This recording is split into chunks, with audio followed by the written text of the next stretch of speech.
মায়ের হেসেলে আপনাদের স্বাগত। আজকের রেসিপি দেখাবো শাহি পনির। এই পনিরটায় কোনো পেঁয়াজ রসুনের ব্যবহার নেই। এর মধ্যে দিচ্ছি কাজু, চারমগজ, পোস্ত, আদা এবং কাঁচা লঙ্কা। প্রথমে শুকনো মিক্সার গ্রাইন্ডারের বাটিতে জল না দিয়ে কাজু, চারমগজ, পোস্ত ঘুরিয়ে নেবেন। তারপরে আদা রসুন দিয়ে একসাথে বেটে নেবেন। এরপর অন্যদিকে কড়াইতে সাদা তেল বসিয়ে পনিরগুলো হালকাভাবে ভেজে নেব।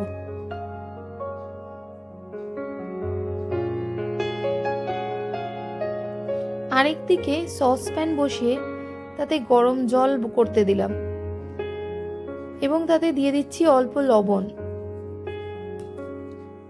জলটা একটু ফুটে গেলে পনির ভাজাগুলো সেই জলে দিয়ে পনিরগুলোকে লবণ যাতে এর মধ্যে ঢুকে যায় এবং সফট হয় তার ব্যবস্থা করব।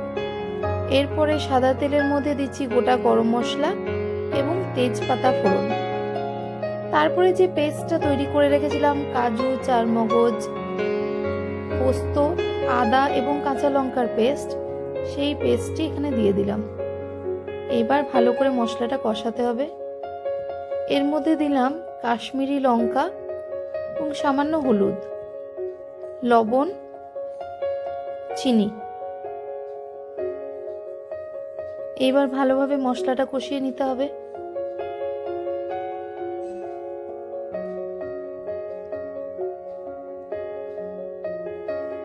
এই মিশ্রণটা বারবারে নাড়তে থাকতে হবে, কারণ কাজুর জন্য তলায় বসে যাওয়ার সম্ভাবনা থাকে। এইবারে জলে ভেজানো পনিরটা মশলার মধ্যে দিয়ে দিলাম। এবার কষাতে থাকবেন। লবণটা আপনারা দেখে নেবেন, কারণ জলের মধ্যেও লবণ ছিল। এবার দিলাম 1 কাপ মতো গরুর দুধ।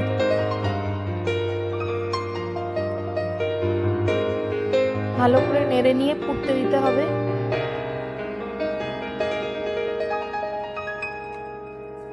এই অবস্থায় আমরা একটু ঢাকা দিয়ে রাখবো।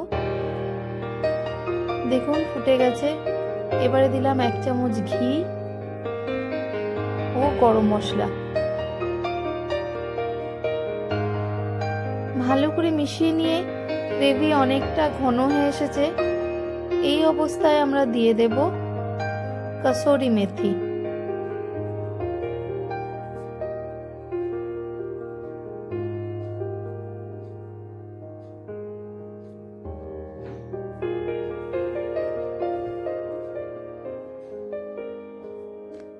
পেঁয়াজ, রসুন, টক দই ঝামেলা ছাড়াই এই পনিরটি খুব সহজেই তৈরি করা যায়।